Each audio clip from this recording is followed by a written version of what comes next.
You are now tuned in to Lamark After Dark.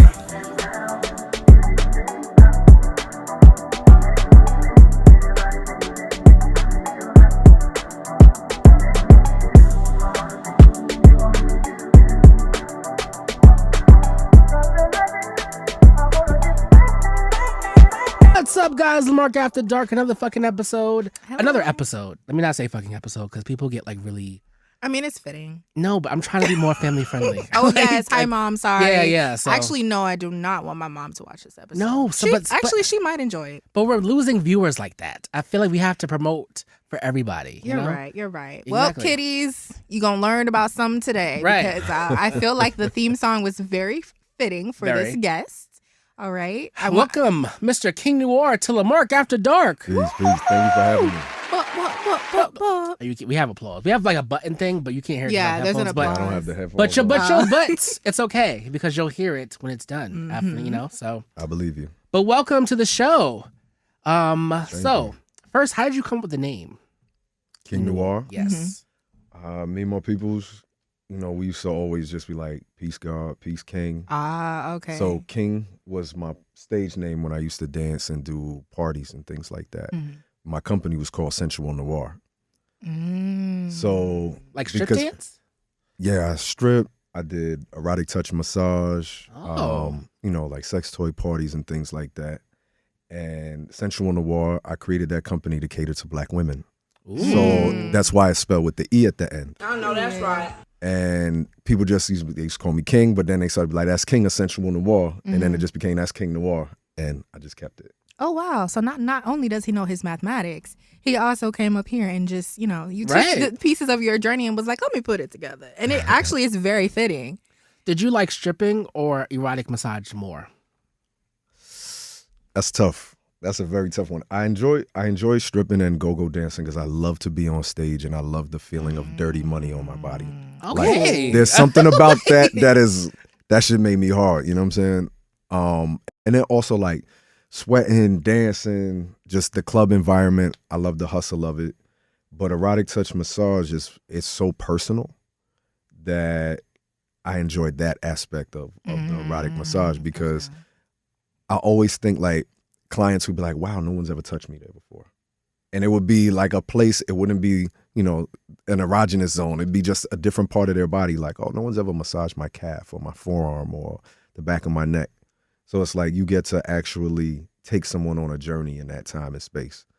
And the way I did my erotic touch massages, they all had kind of like themes. So like I had like a BDSM massage. I had, what was the other one? It was like strawberries and cream and all kinds of shit like that. So these are it top really- tier services. Absolutely.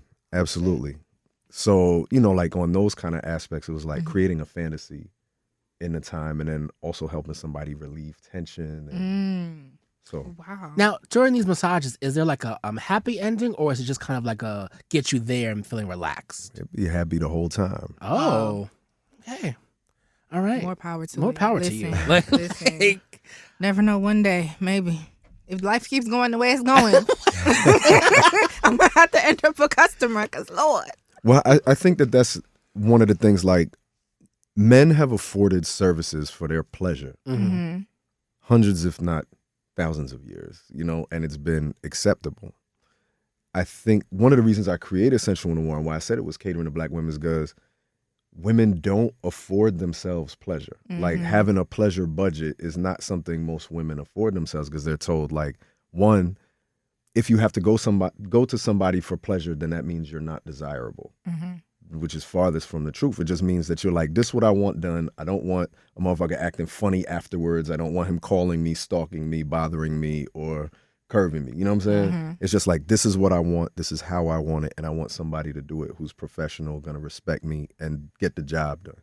So, I think it's people who are customers, I usually look at them like, you know what you want out of life. And that's what I'm here for. Right. I love that. I appreciate it. Yeah, I was a very, I know that's right. I know that's right. So how did you get your involvement in the adult industry? Initially, when I became legally able to do so, when I turned 18, I was kind of recruited by my homegirl. It was kind of like two things kind of happened at the same time. My homegirl recruited me because she wanted me to be in basically it was wound up being a magazine. She was a dancer, and somebody asked like, "Yo, I want you in this magazine." She was like, "I'll do it, but I don't want no random dick in my face." So she was like, we messed with each other already. She knew I was an exhibitionist, so she was just like, "Hey, let's make some money together." So that was like my first kind of like introduction to anything in the sex industry. But then also I had got hired by somebody for cuckolding. Now, what's that for people that don't know? Right. Cuckolding, in like the traditional sense of the word, is somebody who enjoys or derives some sort of pleasure from knowing that their wife is cheating on them. Oh. Like the old English version is somebody whose wife is cheating on them and they know about it and they don't do nothing about it. Yeah. But kind of like the modern version is someone who kind of gets pleasure out of it.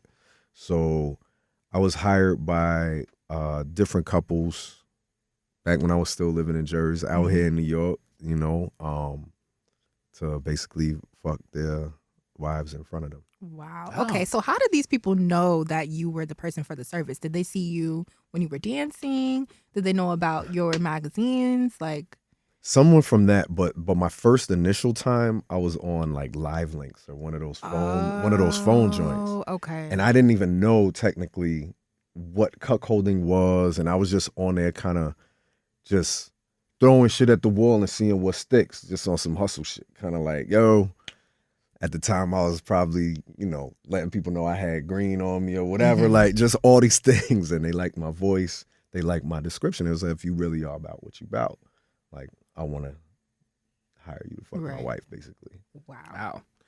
Now, you said you started when you were like 18. Like, was this Yes. your first kind of choice, or was it a backup plan or something else you wanted to do in like your career? I can't say it was a backup plan because I definitely know from like a young age I was very sexual, very kinky and all of that. I didn't think I would particularly do it as a profession, but it was, at that time, it was survival for me. I had been acting up a little bit, and my mom's was kind of like, she would kick me out the house here and there before I was 18, but by the time I was 18, it's kind of like, you 18 now, so you gotta go. So that's like, my homegirl knew I needed money, and she was like, "Hey, I got a thing for you." And it was way better than some of the other things that my peoples were doing at the time. So Where's I your just family ran from, with if you don't mind me asking? What's your heritage, your culture, just so we have a background on you? my mother's family is African American. My father's family is German and Italian. My mother's family is primarily, like, we could trace ourselves back to the plantation in Virginia, but most of my family from Camden and Philly. And then I grew up between Teaneck, Jersey City, and Camden. And then my father's family from Washington Heights, and then Jersey. Okay, got it. And then once you started getting into that field, how did your family feel when they found out that that's what you were doing? It took a while. I mean, like I said, I was kind of out the house, so it wasn't something that I really was sharing until I didn't have a computer. So I stopped by my mother's house and was trying to like throw an ad on like fucking Craigslist or some shit back in the day, and my dumb ass had left the shit, not the ad, but like some pictures were still in the computer, and that was embarrassing as fuck. But my mother actually is a health activist, advocate, and educator. So for her, like, she was taking it back on one hand, but also was like, you better be safe, you better take care of yourself, be protected, all that other kind of stuff. You know, of course, mom shit, kind of like, I want you to go to school or get a square job kind of shit. But as it's progressed through time, you know, my mother really loves what we do in regards to sex education.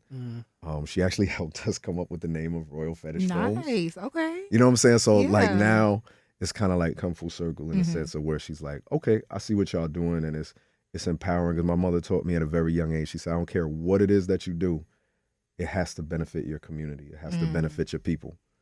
So shout out to moms. Right. Yeah. I love that. A support. It was like, you know, from a young age, she was kind of, you know, she was like, damn, my son is bad as fuck. But like, as you grew older and you really grew into yourself and you proved to her, like, no, this is a vital business. Like, I love how she was just like, let me support him. Let me just be there and help this grow. Because now look where you are. Yeah. Like, And it's, I didn't, when Lamark told me who we were interviewing, I'm like, damn, I know who that is already. Oh, shit. I think I know who this is already. I was nervous. I'm like, damn. Okay, let me get myself together. But no, that's really dope. And I wish more people's parents and family were like Very that supportive, supportive. yeah. Yeah. I think for me, I did luck out in that way because a lot of people, especially in my position when it was survival sex work for me, a lot of people in that position don't have anywhere they can go, anyone they can talk to, or any place that can even bear a resemblance of home. So sometimes people have to make even more, decisions based on that fact, and even though she was kind of like, you wilding out, she was still willing to at least listen to what I had to say. Right. You know what I'm saying? So I was definitely blessed. Beautiful. Shout out to moms. Shout out to moms. I hope she watches. So you are a master fetish trainer, is that correct? Yes. Now, what exactly does that mean? Because I personally do not know what that means. Oh, girl. Everybody has a fetish. Okay. No matter what the range of that fetish is. Yeah, A fetish is defined as anything that turns you on sexual that's not directly related to procreation. So you can think of a body part that you like if you're like, ooh, I love a strong back. I say that. I say a strong back. So you could have if you look at a back and it turns you on, you could have a back fetish. You might like to see backs do certain things. You might like to see, I don't know, somebody lifting something heavy or it's like a football player sweaty back. There you go. You like I to do see like nice hands. Is that a fetish? Yeah, sure. Okay. There's people who make all kinds of money off of, just being hand models and people who do it for fetish reasons as well. So a master fetish trainer, what we do is we help people identify what their fetish is and then find a healthy way to engage in it, whether it's solo, with your partner, within a group, and like really spread your wings and find a way to just live your fantasy, live your fetish orgasmically. I love that. I feel like you don't judge. Yeah. Like it gives very you want to help people live their best sex life, and that Absolutely. that's a vibe. We tell everybody, as long as you leave people who say no or do not have the ability to say no, children and animals out of it, Yeah. you good. There's nothing to really judge. We all have something that we're into, Right. or multiple things that we're into. Right. You know what I'm saying? So And then as humans, we all have that in common, where Absolutely. we're technically here to procreate, if we're being honest. Like, what else are we really here for aside from the human-made concepts that we've created? So I agree, and I think it's beautiful because a lot of people don't know how to embrace their sexuality or what they like or what they're into. People are grown as hell and don't know what they like or know themselves at all. So I think that's great. Yeah. That a lot of people are like, yo, help me figure this the fuck out. Because so you don't feel like a weirdo or you don't feel like an outcast or whatever the case is. Yeah. Yeah. And That's I like dope. the boundaries as well. Like, we're not out here harming people, kids, animals, because you have people who, unfortunately, that is what they like. Yeah. So have you ever had a case where somebody wanted something extreme and you had to be like, this is not it? We're not doing this? yeah, we had to let. There was someone who reached out to my partner Jasmine, and they were asking her to basically it's bad. So this is a trigger warning for anybody who's listening. But they had reached out to see if she would step on small animals. Oh, hell no. And of course, that's number one, we're not taking any life of anything. Two, we don't involve animals because animals don't speak human languages to tell us any of that shit, for one. And also, it's a different species. So, chill. Right. And then also, it's fucking illegal. Right. All of these things. So, it was the whatever form they had reached out to, we reported it. Okay. Yeah. That is sad. That's Okay. very yeah. So there are people out there who do try and reach out. And that's why I say, it is important that sex work is decriminalized. It is important that people understand that there are people out there who have desires. And when people are able to express themselves through healthy desires, you start to see less unhealthy desires out there for people. I like that. I feel very informed. Yeah, no, this is great. We're learning a lot. I'm learning so much. Get that whole education. That's Hello. all about that. So you have a mold of your penis. I do. And Incredible. how big is your penis first? Let's start there. 9 inches, Jesus. and the circumference is 6 and 7, depending on that part. Wow. on the base. So now the mold. So how does that work for people that just don't know? So we actually have two. One is like a single density, one is dual density, depending on how, like some people like it really sturdy, some people like a little give to it, depending. So I had gotten a lot of requests from people, especially when Jasmine and I used to do fantasy flight parties in which we sold sex toys and things like that. And because I was doing erotic touch massages and stripping, and people would see my dick, was like, I would want to mold you. So we were like, okay, how we gonna do this? So we reached out to a lot of different companies and tried to find companies who aligned with what we felt, politically and educationally in regards to sex. And we found Lust Arts. Nice. And they're a very awesome company. They had me come out to Colorado, did like the 3D imaging with this really cool camera, had the fucking, I forget the name. So you have to get hard though for them to do it, right? Like I had to get good and hard. I have a really nice video of that that you can see on my website. All right. Yeah. Y'all heard it. Yeah. Y'all heard it here first. Now you just have the mold of your penis. Like there's no other sex toys that you have of yourself? Well, all right. So I'll tell y'all here. I am very, very interested in having a mold of my ass next. That is going to be the next one. Like I feel like people should be able to play with my butthole out there too. Okay, so Yes, I'm glad he said this because that's such a controversial topic for men. yeah. Now you're a cisgender man that's straight, correct? Or you're Sure. well, like, what do you have? You don't have any titles. You don't have any labels. You kind of just I live. don't really like to label myself because I don't think that sex falls into boxes. Ooh. I think the problem is that most people feel that they have to live up to one of those boxes, which makes them do some really stupid shit. Yeah. And that, like I said, when people are not allowed to express themselves in a healthy way, people express themselves in an unhealthy way. And that unhealthy way isn't always like that crazy shit that motherfucker hit us up with. Yeah. It's sometimes just toxic masculinity or being closed-minded and lashing out at other people for them being able to be openly who they are. Yep. Because you so closed off and shit. Because a lot of men like their, like booty hole play. Like it's a G spot. They do. I really appreciate when a man can be honest about that because that is, like Lamark just said, your pleasure zone. And I think a lot of men just aren't experiencing what they really think they're experiencing. Right. And I think and not everybody's gonna be into it. Right. But it's at least understanding like, hey, if this man likes this and this man likes that, it doesn't make them any less of a man, any less of a human being. It doesn't make them a bad person. It just means that they like some different shit that you don't like. And if you don't like that shit, then mind your fucking business and keep it moving. Yep. Now, have you started the process of the booty situation, or you're still like just been doing booty hole exercises, you know what I'm saying, to make sure that it's looking good and all of that. But now, what a booty hole exercises? I'm just fucking with you. I was like, I'm like into it. I'm like, what's the exercise? doing butt kegels out here. Nah, I've kind of just come up with the idea, and I'm trying to figure out how I exactly want it to be. Because part of me, I don't want to give away the full idea now because someone's gonna come out there and gonna bite it. You know what I'm saying? That's true. But I just want my fans to know that my butthole will be available. Nice. I mean, this will probably come out like in April. So yeah. So perfect for the spring because once everybody defrosts, they ready to defrost.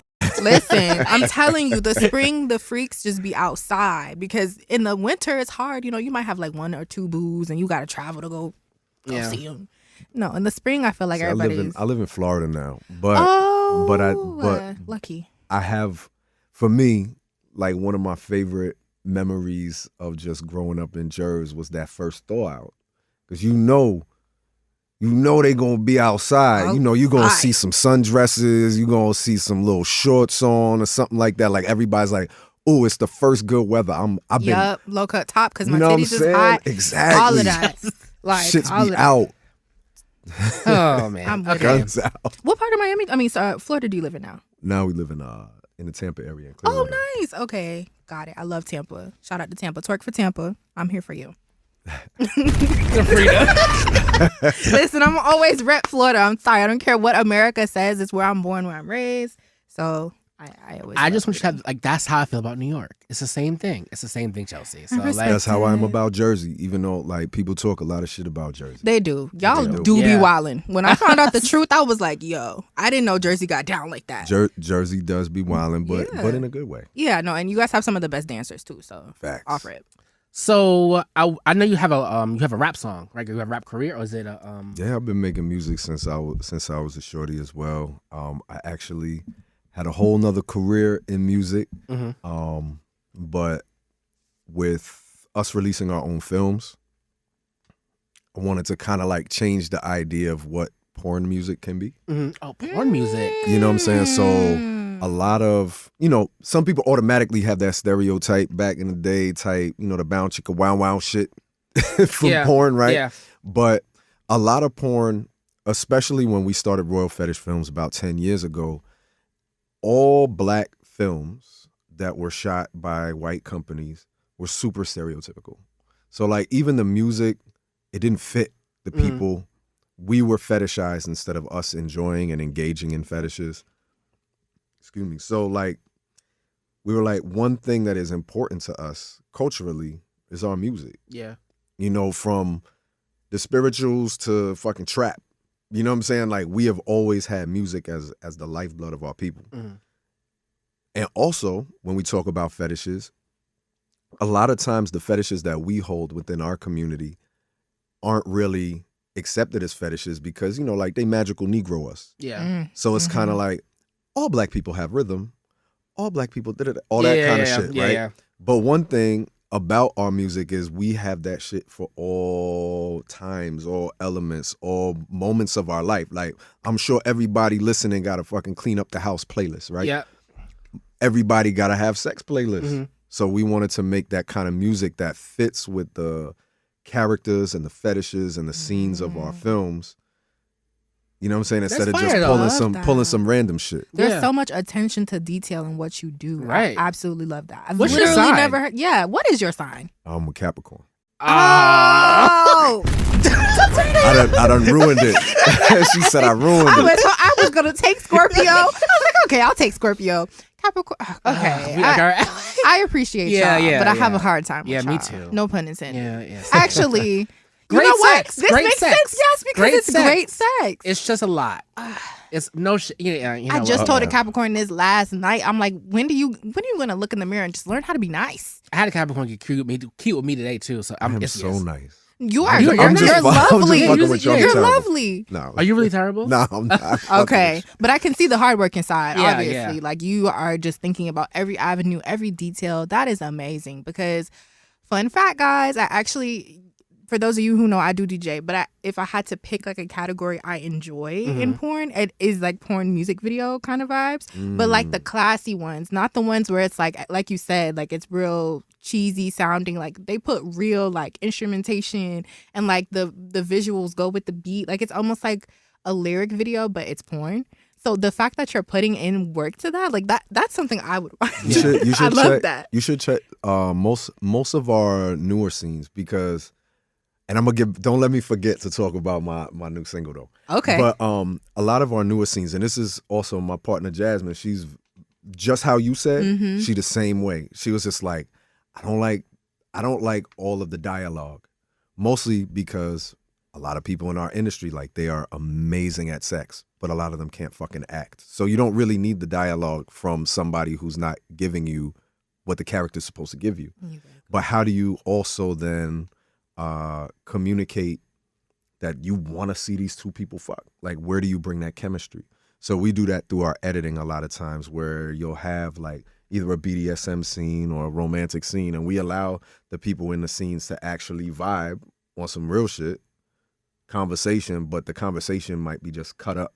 And then we check different visuals, so it is cut to the music, and then it gets to where it's got to go. But you can see the people actually building up this. Got you. Now, this what about chemistry. like the I don't mean to cut you off. No, What you about good. like the sounds? Like it was because personally, me, I like the sounds. So like, does that like the sound go down, or does it like kind of like alter it? It depends on the scene. So like one of the recent scenes that we shot, actually it just dropped the other day.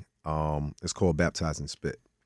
So Okay. it's for everybody who's got a real spit fetish. Spit fetish. Okay. Yeah. So it's me, Arson Lee, and Casey Kai, excuse me. And it's all this BDSM setup. We start moving her from the cage, put her on the spanking bench. while we're doing stuff in the cage, you don't really hear it. You see it moving, you see it chopped to the music. But once we get her on the spanking bench, then you start hearing me use the floggers. You start hearing Arson spank her and talking her shit. Yeah. So the sounds come in then. Yeah. You know what I'm saying? It's not like the whole shit is Right, of sound. yeah. And then there's a certain part, you know what I'm saying, like the music fade away. And it's just us going in. Yeah. Okay. And the scene is amazing. Everybody should go watch it. Hey, promote your shit. I like. Right. You should definitely go watch it. If you into beautiful, tattooed, amazing performers on some BDSM shit, sexy trans women, and beautiful King Noire, then go watch me throw it down in that shit. Okay. But also go check my new video because I was gonna forget. King said just released a video for that as well. Some Jersey Club shit. Ooh. But it's instructional as well. You know what I'm saying? It's like you follow the whole shit. If you listen to what I tell you, you'll bust a nut, have an orgasm, squirt, climax, and all that good shit at the end. Okay, I'm gonna go listen. So what I want to get into. So as far as like what I like in sex, I like massaging. I like role play, but I feel like I'm such an asshole with it. Like I'll be like role playing. It's like, oh no, like it was this. I saw somebody say like they were role playing and then they were like acting like they have kids. Like the kids are asleep. Like on the other they don't have kids, right? But they're like the kids are asleep. You have to be quiet. I would be like, oh no, the kids woke up. We can't do it. I would do some shit like that, and that's why I can't do it because it's just exactly no. The kids are up. Go away. I've actually never role played. I should change that. I haven't done either because of my liar. mindset. Yeah, so maybe after this, interview and opening our eyes to certain things, we can figure some things out. Hey, I'm learning so much. Okay. Me too. Let's keep getting informed, folks. Okay. So I definitely want to talk about submissive and dominant relationships because that's kind of the theme of the show. I know me personally, I feel like I'm more dominant in my real life, but I feel like I want a partner who's I can be low-key submissive with sometimes. I feel like in my real life, I have to be dominant in everything. And I feel like I want somebody who can not be a dick, but like, you know, like Jill Scott said, if you can't tell me what to do, like you can't tell me what to do. I need a nigga that's gonna tell me sit my ass down. I'm not gonna lie. So I'm not gonna lie. What are your thoughts on submissive and dominant relationships? It's my preferred type of sexual scenario. I enjoy power struggle in the sense of when somebody is like honors me with their submission. What does that look like? So if for anyone who doesn't know, like a lot of people, like how you said, don't be a dick. A lot of people think that a dominant walks up to somebody like, you my sub. Like it's not like that. It has to all be consensual. Yeah. So somebody to tell me, I want you to take control of me. Well, how are you just gonna fall out, or are you kind of gonna? Some people are bratty. Other people might kind of want to pull back and all these kind of things. But like for me, I enjoy when somebody let go and let king. Let go and let king. Exactly. Okay. So that's a nice Instagram quote. Because I'm a pleaser. So like if you're telling me like I like some pain with my pleasure, okay, we can do that. If somebody's like, well, I want to be bound, I want to be in a role play scenario, whatever the case being, I enjoy that because I really enjoy being focused on someone else's pleasure. That's dope. So you're more of a pleaser than getting pleased. Say that again? You're more of a pleaser than getting pleased. It pleases me. It pleases me you. to Yeah, provide pleasure, you know. So like, but in a sense of like being a dom, you have to be so focused on someone else because some of the things that we do in that kind of scenario can be dangerous. Like whether it's impact play, breath play, you know, all of these things you have to be careful with Breath what you're play, doing. What's that? Like choking. Okay. So if we're gonna do something like on the lighter side, like choking like this, or if we're gonna do something super extreme and we're waterboarding, you know what I'm saying? Like it can go very, very extreme. So you have to be very attentive to make sure that your submissive is safe and that keeps them. What is the most extreme you've done? In regards to BDSM stuff, I would definitely say like a full like waterboarding, and I've done like a kidnap scenario, like a CNC kind of thing, where it was like planned ahead of time. They were like, okay, this is what I'm comfortable with. I don't want to exactly know when it's gonna happen, and I don't want to know particularly how long it's gonna happen. So that was pretty extreme. Oh wow. And for those who don't know, tell them what waterboarding is. So waterboarding is in a bad situation, like torture. You know what I'm saying, for lack of a better word for it. But in like a BDSM kind of scenario, it's consensual torture.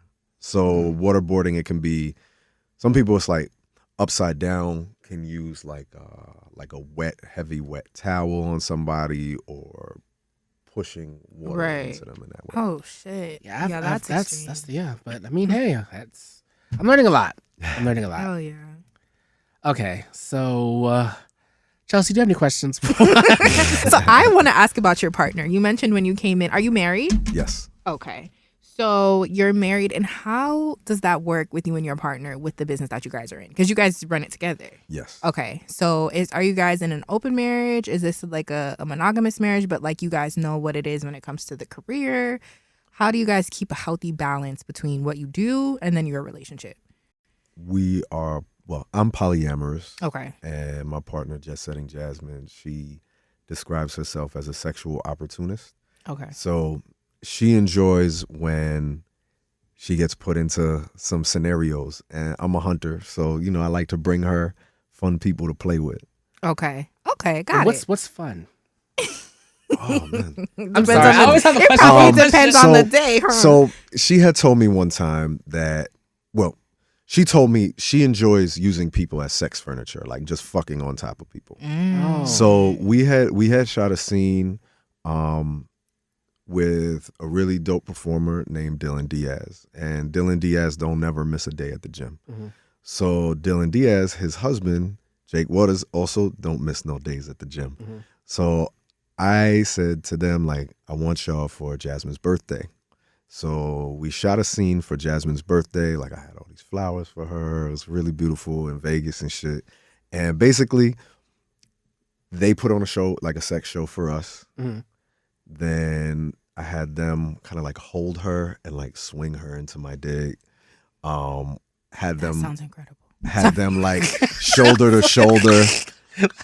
And she was like on top of them, and I was fucking her on top of them, and she was like squirting all over them and shit. And it was fun. A very interesting time. Yeah, it was fun. Yeah. Taking a lot of mental notes. It was a very happy birthday. Nice. And then for the aftercare, like we had done like flogging and impact play on them together.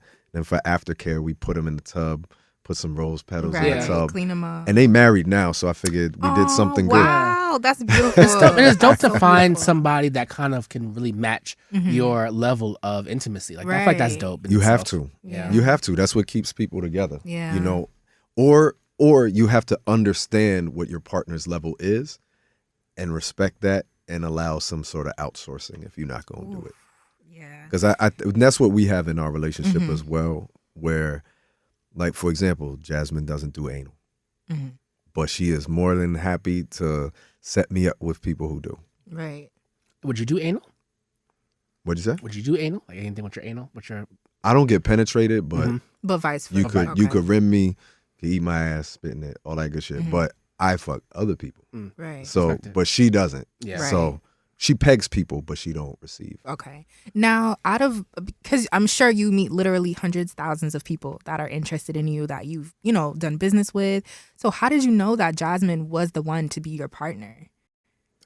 Did she just really what about her matched you better than anyone that you ever were with or dated? I think it's like, when you think about like the yin and the yang, how there's like some of the other one and the other, and then they just fit perfectly. I think, we've both had some similar experiences through our lives. We both share the same goals. We both are like both hustlers like a motherfucker. You know what I'm saying? Like, to have someone who can match my hustle is very important to me. Mm-hmm. And I feel like not only match, like she exceeds it, because she's like, she be the spreadsheet with it. You know what I'm saying? I'm more like a street hustler. You know what I'm saying? She could go corporate with it, and I think like she makes me strive to get better in areas that maybe I was not, like she inspired me. Oh, I love love. Yeah. And we love love here. We do. And how long have you guys been together? We have been together 11 years. Oh, wow. So you really built this brand together. I know, that's right. Yes. That's dope. And that's real partnership. Yeah, that's dope. Building shit. Oh, I love that. Whatever Chelsea, you're we gotta into. get together. We do. It's just like, where he at? But I mean, I think it's important to say, like, I met her when I was, what year is that? I'm bad with years. I was 30. You know what I'm saying? So with that saying, like, you never know when that you're gonna meet that person. Wait, so you're not still in your 30s? No. Wow. I just turned 43. Wow. You look really good. Thank you very much. Right. I hope that's not some ageist shit. No, It's not. It's what? not. No, It's it's not. not. I'm just playing with you. You just never know when you meet people. Yeah. You just never know. Never With you. know. You look fucking But amazing. I say that because thank you. I say that because, you know, we do feel this pressure Mm-hmm. to find this person. Right. Because trust me, before I met her, I felt that same pressure. So I'm not knocking anyone for it. I just want to say, like, yo, sometimes they come to you later in life. Yeah. Sometimes it's somebody you met early, and then you run back into them, or whatever the case being. It's just, no matter what the fuck happens, always keep your options open for love. Yeah. You Absolutely. know, and it's not always gonna be exactly what you think it is, but it's there for you somewhere. Yeah. I mean, definitely not in my exes though, because they can all eat shit. I needed But you know. that. But I I hear like you. Yeah, I hear you. Yeah, because fuck them. Nah, But I'm not saying Yeah. I'm saying I'm not even saying exes. I'm because I believe that most people are exes for a reason. Yeah. But I think, like, sometimes you run into somebody you went to fucking high school with, or somebody, you know, that maybe you was just friends with, and you're like, damn, we've been friends for a long time. You know what I'm saying? Why?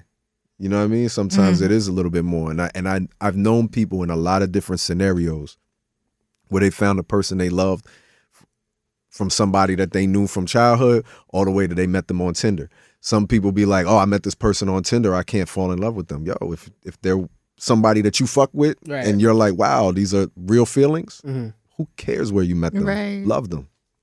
So before we get into Lamark's corner, yeah, he's He's amazing. it. He's it. We have. I want to ask you: do you ever feel judged or looked at just as a sex symbol? Judged in a positive way or negative way? Both.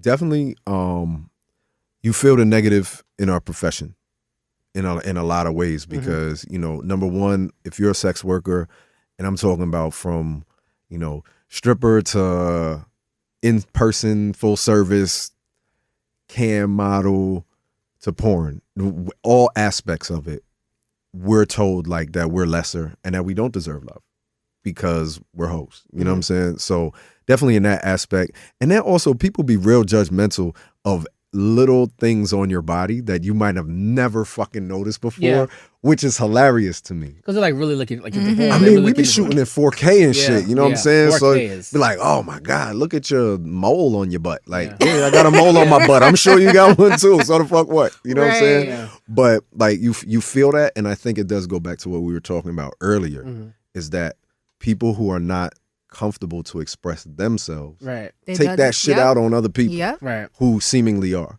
Yep. Makes sense. On the sex symbol side of things, sometimes it don't hit me until somebody will say like, oh shit, I know who you are. And I forget about that shit sometimes.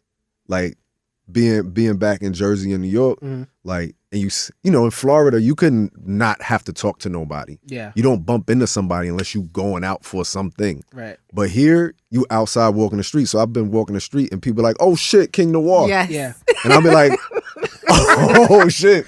Twitter, You know what I'm saying? Instagram, we know who you are. Yeah, you know what I'm saying? But like I don't think about that shit all the time.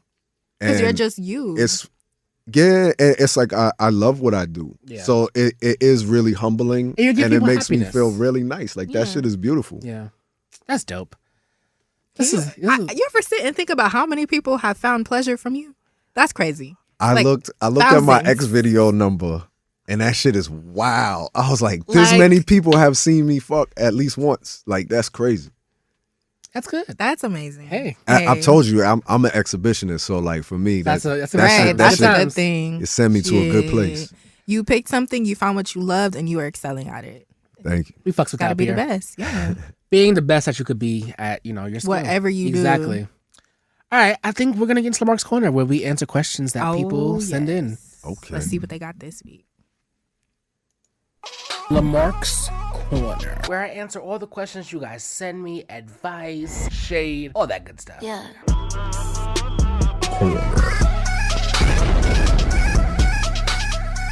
All right, Lamarck's Corner. Question number 1. How do you handle public rejection? I recently got rejected online and still feel like I have to get them back. Have you ever dealt with that at all? Probably not. To get them to get them back, like on some some public. Well, I don't think he's dealt with I'm not that. trying to co-sign no crazy Everyone, revenge you've dealt shit. with rejection, right? Mm-hmm. Yeah, everyone's dealt with rejection. Okay, cool.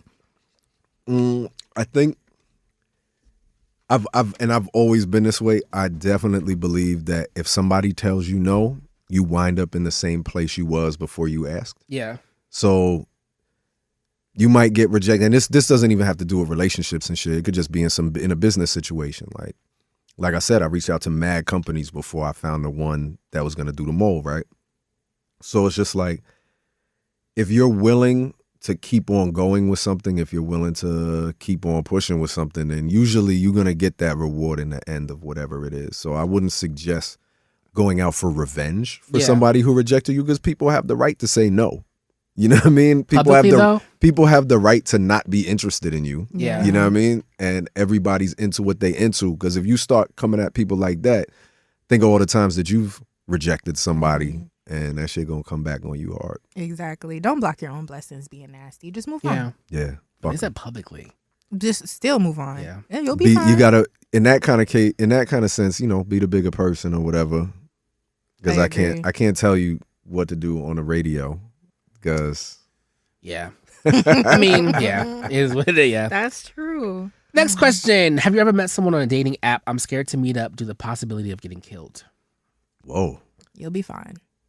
Vet the person before you do. Absolutely. And just like have a friend that has your location just in case shit gets left. Most of those people meet in a public place. Yeah. It's 2024. Pick your pussy up. Pick your pussy. Sorry, that's my little quote. Like, come on. If you're on a dating app, you were bold enough to make the account. You were bold enough to go swiping. If you're having a conversation, be real about that. And then let that person know how you feel. Like, they'll be respectful if they understand you're nervous. Also, like the age. Like, because there was some times that I was on apps when I shouldn't have been. Like, so just be careful on certain things. If you're young, give yourself some time. Like, even like if you're under 21, like that's still like I don't know. Because when I was under 21, I used to there was guys I would meet up with, but I was like, oh, my phone charger, I have to go charge my phone. And I just left because I just felt not safe. Yeah. So just really, work on that, because that's also a safety issue. Health and safety. Yeah, people are fucking nuts nowadays. And let me not say get a weapon. No, get a weapon. Yeah, get a weapon just to protect yourself. But a safe, is there a safe weapon? Oh, in New York City, maybe I don't know. Mace, right? Like mace or like taser. It depends what state you in. Yeah. All right, next question. In Florida, you can walk around with a whole lot. Yeah, you sure can. Up here, you can't walk around with shit. Legally. So, yeah. All right. Yeah, don't get yourself hemmed up with an illegal sign. Yeah, we don't promote that here. We don't. Yeah, so. All right, could you possibly be involved in a non-monogamous relationship? Me personally. I don't know. This guy, the master poly. Of course he could. Me personally, I've dealt with someone who was poly, but it was because I didn't have deep feelings for that person. But I feel like if I had deep feelings for that person, I am a monogamous being. I really do enjoy building a bond with just me and that person. I don't do well with bringing in a third party. Right. I just don't. Yeah. I don't know. I don't want to say get jealous, because you're gonna do whatever you want to do. I've had bad experiences with threesomes, and it just from that it just went to shit. So do you mind giving some examples? What would be some of the things that turn you off? I mean, we had a threesome, and you guys exchanged numbers after. That was shitty. Oh, so it's just the trust thing. Yeah. So I feel after that, it's just I haven't really looked at threesomes the same. So it's just kind of it is what it is. Yeah.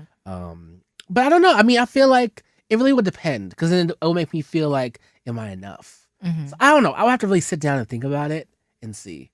Okay, professional. We need to know how. Well, it's also your state of mind, right? You're naturally that way. But have you ever had moments where you struggled with your polyamory? I think all relationships have struggled. Okay. Even in a monogamous relationship, you have to set whatever your boundaries are within that monogamous relationship. Because some people are monogamous and be like, I don't want you to hang out with your friends. Oh, that doesn't sound healthy to me. I should still be able to have friends, right? So in a polyamorous relationship, it's very important to set what your boundaries are for you, what your boundaries are for your partner, what you're comfortable with. You know, if, like, let's just say Jasmine just goes on a date, that would be a little outside of our boundaries because normally we tell each other about stuff like that. Yeah. We just want to know.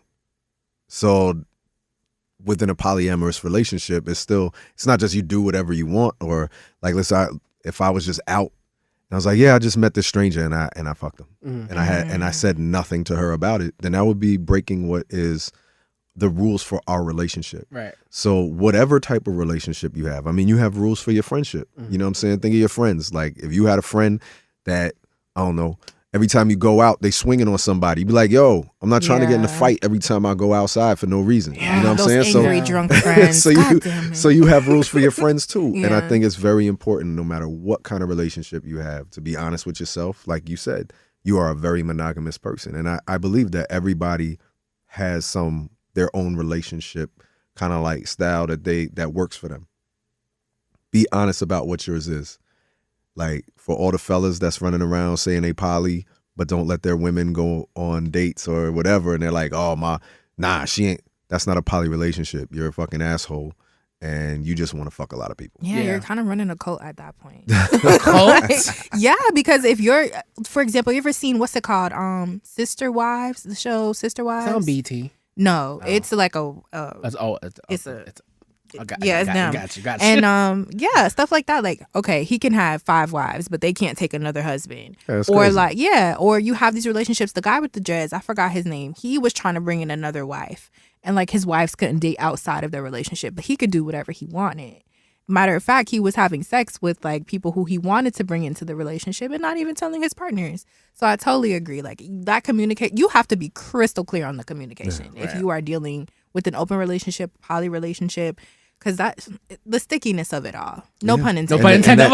And that goes from your ethics, but also, like, you know, to be able to stay healthy, to be able to stay, you know, sane. It's very important. But I think it's the same with monogamous relationships too. When I see people who get, you know, jealous of their partner's like work husband or work wife or something like that, or who somebody hangs out with outside, it's like, no, if you believe in the monogamy of your relationship and that you love and trust your partner, then your partner should be like, hey, I'm going out with my friends from work. This is da-da-da-da-da. This is kind of what our relationship is, just so that your partner can understand and feel more secure within your relationship. Right. And then at the same time, also your partner should recognize, like, people got to have lives also outside of your relationship. Exactly. That's a beautiful thing, to be able to be that open with your communication with your partner. That's a different level. Like, I always respect couples that are just so, like, he's a man or she's a woman. Like, you have eyes. You're going to meet other people. You're not going to stay the same person forever when you first met that person in your relationship. So you do have to be able to grow with that person and embrace whatever they're into and allow them to be themselves. And monogamous relationships definitely struggle with that. So I feel like that's the plus of the poly side, is you guys just, the openness of the communication, the not being afraid to just be who you are. It's already on the table, you know? So that part I like, but I couldn't deal with. So just be that open with monogamy too. It'll make the relationship that much smoother. And it's not easy to get there. It takes time because we all have our hang-ups and shit. I think it's just trust and communication. Yeah. You know? Okay, so we have questions for every guest. I like this. We have love life, but we kind of already know your love life. Freakiest thing you ever done?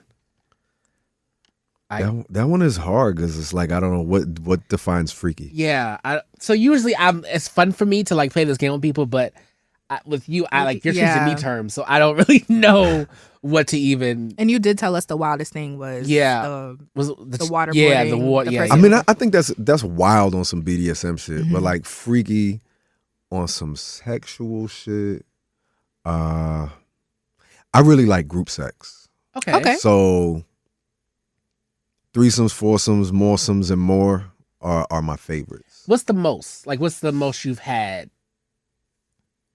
We did just people there or people that I'm fucking?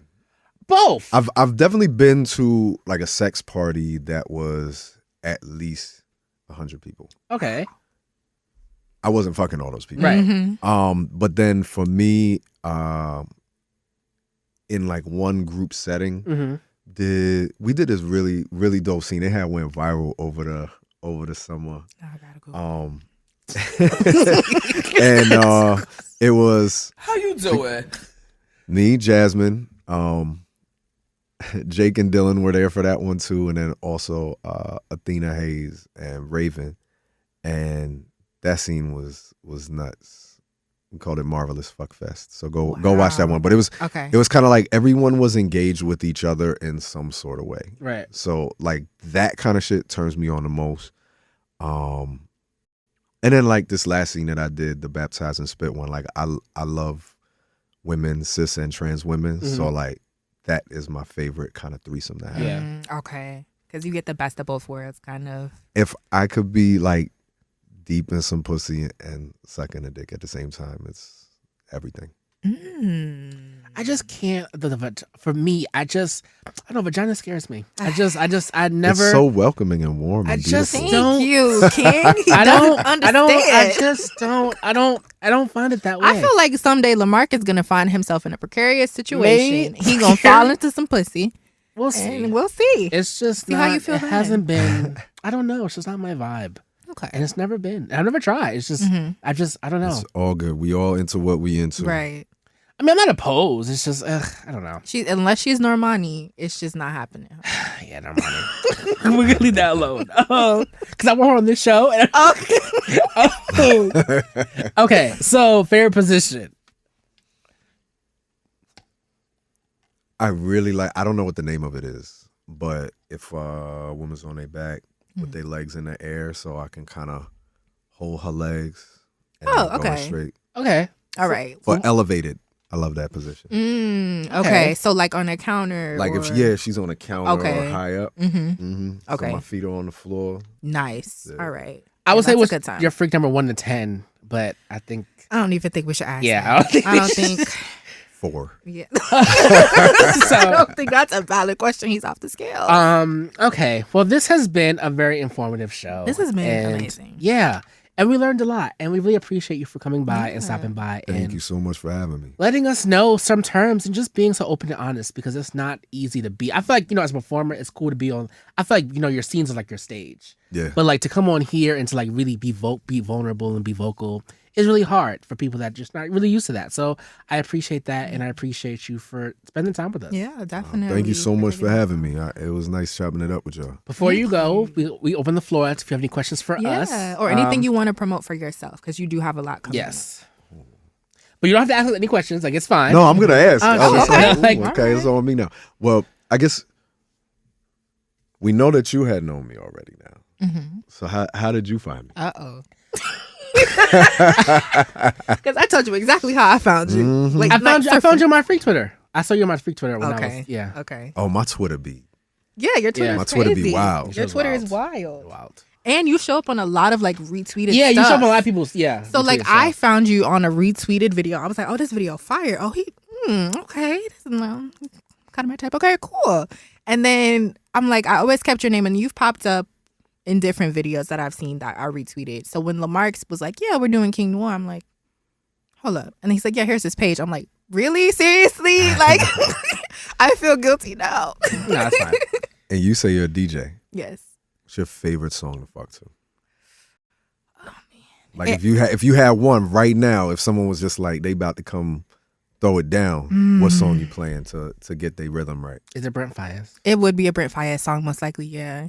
It probably would. Or Got joints. Yeah. Or I honestly, this gonna sound real Florida. I like fucking the trap music. Like real ghetto shit. Yeah. Especially if he just banging you. I'm not. My mom's watching. I'm done. There we go. Like trap music is fire. Like you just. There's so much you can maybe, but do. not. I don't know. Just try it and get back to me. All right. I'm on a cleanse. We talked about that. I'm trying to be off the cleanse, Lord. Cobwebs. Okay, so thank you again. Thank you, King Noire. Oh, let me plug real quick. Yes. Please, what can I mention on here? Anything. Whatever you want. Please go to royalfetishxxx.com, kingnoirexxx.com, at King Noire on Fansly and OnlyFans and all that good shit. On the Twitter and the Real King Noire on Instagram. I'm probably shadow banned on all the public social media joints, but you'll find me. And definitely Spotify, iTunes, Tidal, all the streaming joints. Go check the video on YouTube and Vimeo. It's called King Said, and it will improve your sex life. So fuck with me. Period. Period. Thanks, King. Thanks for coming. On that note, we are out. Peace.